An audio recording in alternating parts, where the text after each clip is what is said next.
नमस्कार साथियों, स्वागत है आपका हमारे YouTube चैनल पर। साथियों, आज स्टार्ट करते हैं चाणक्य नीति के 13वें अध्याय की दूसरी वीडियो।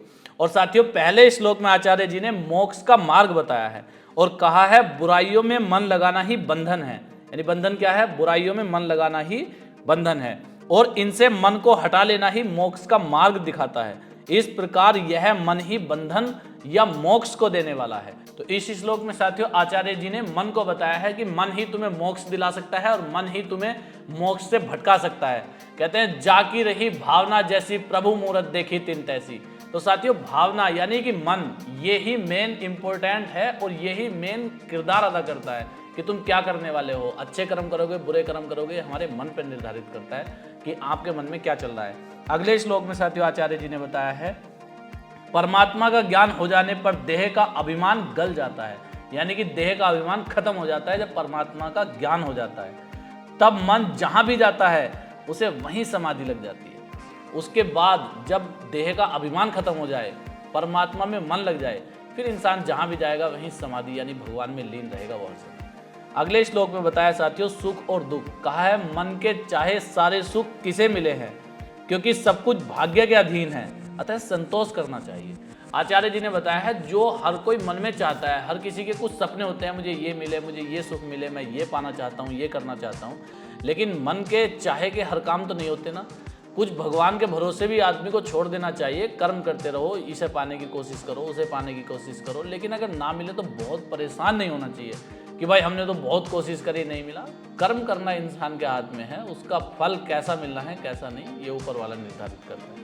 अगले श्लोक में साथियों आचार्य जी ने बताया है जैसे हजारों गायों में भी बछड़ा अपनी माँ के पास ही जाता है, यानी कि अपनी माँ को पहचान लेता है, उसी तरह किया हुआ कर्म कर्ता के पीछे पीछे जाता है और पीछा नहीं छोड़ता। अगर अच्छा कर्म करोगे तो भी और बुरा कर्म करोगे तो भी वो पीछे पीछे इस तरह चलता रहेगा और इस तरह तुम्हें हजारों की भीड़ में भी ढूंढ लेगा।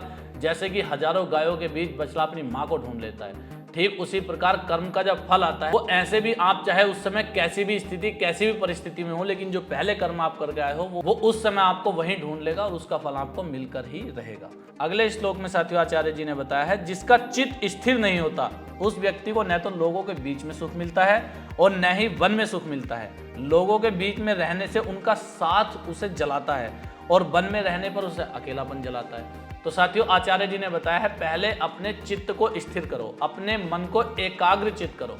जिसका मन स्थिर नहीं होता उसे अगर वो लोगों के बीच रहेगा तो उसे लोगों का साथ जलाएगा कि इसने मुझे ऐसे कह दिया, उसने मुझे ऐसे कह दिया, उसने मेरा मान सम्मान नहीं करा, उसने मेरी बेइज्जती कर दी।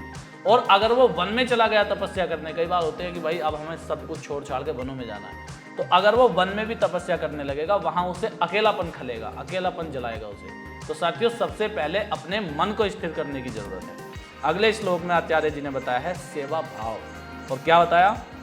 जैसे फावड़े से खोदकर भूमि से जल निकाला जाता है, इसी प्रकार सेवा करने वाला विद्यार्थी गुरु से विद्या प्राप्त करता है, गुरु के अंदर से विद्या निकाल देता है। कई बार साथियों ऐसा होता है गुरु जो विद्या देने वाले होते हैं वो तो सभी को दे देते हैं, लेकिन जो शिष्य एक्स्ट्रा कुछ करता है, जो एक्स्ट्रा गुरु के पास जाता है, गुरु के पास खाली समय में चला जाता है और गुरु के पास रहना उसे ज़्यादा पसंद होता है, गुरु के पास ही लगा रहता है, वो कुछ ना कुछ एक्स्ट्रा सीख लेता है उन विद्यार्थियों से जो सबके साथ सीख रहे होते हैं। तो इसलिए साथियों अगर किसी से भी आप विद्या ग्रहण कर रहे हो, किसी से भी आप कुछ सीख रहे हो तो उसके प्रति सेवा भाव रखना।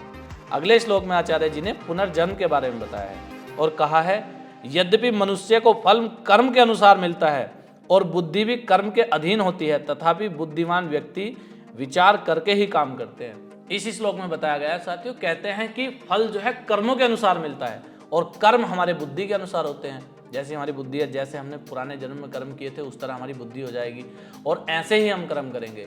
लेकिन फिर भी जैसी भी आप स्थिति में हो, जो समझदार व्यक्ति होते हैं वो जब भी कोई कर्म करते हैं तो सोच विचार के दिमाग लगा के करते हैं। हालांकि बुद्धि तो पुनर्जन्म के यानी कि पिछले कर्मों के अधीन ही हमें बुद्धि मिलती है, लेकिन फिर भी जो भी काम करो उसमें सोच विचार जरूर कर लेना, ये काम सही है या गलत है, इसके करने से क्या फल मिलने वाला है और क्या इसके परिणाम होंगे।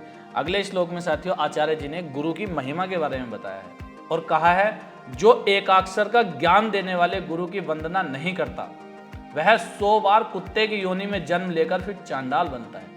इस श्लोक में साथियों आचार्य जी ने बताया है जो गुरु हमें शिक्षा दे रहे हैं अगर जो विद्यार्थी उनका मान सम्मान नहीं करता, उनका आदर सम्मान, उनकी वंदना नहीं करता, वो घोर पाप भोगता है। 100 बार इस योनि में जन्म लेगा, 100 बार उस योनि में जन्म लेगा। ये तो साथियों शास्त्रों की बात है, लेकिन ये सच्चाई है। जिसने हमें छोटा सा भी कुछ सिखा दिया, उसका हमेशा सम्मान करना, हमेशा उसके प्रति आदर भाव रखना। अगले श्लोक में साथियों बताया गया है, और आज का लास्ट श्लोक है, युग का अंत होने पर भले ही सुमेरु पर्वत अपने स्थान से हट जाए और कल्प वृक्ष का अंत होने पर भले ही सातों समुद्र विचलित हो जाएं, लेकिन सज्जन अपने मार्ग से कभी विचलित नहीं होते। साथियों कहा गया है कि चाहे समुद्र अपनी सीमा लांघ जाए, चाहे पर्वत इधर से उधर हो जाए, लेकिन जो सज्जन पुरुष होते हैं वो कभी भी अपनी मर्यादा को पार नहीं करते। वो कभी भी अपनी सीमा से बाहर जाकर कोई अनुचित कर्म नहीं करते। और ये सज्जन पुरुषों का उदाहरण दिया गया है, इस बात से समझाया गया है साथियों कि आप भी अगर इस तरह के कर्म करोगे, अपनी मर्यादा से बाहर नहीं जाओगे और कभी अनुचित कार्य नहीं करोगे, तो आप भी सज्जन कहलाओगे और सज्जनों की श्रेणी में आ जाओगे। ठीक है साथियों, आज की वीडियो में इतना ही था। आपने प्यार बनाए रखना। मिलते हैं नेक्स्ट वीडियो में। जय हिंद, जय भारत।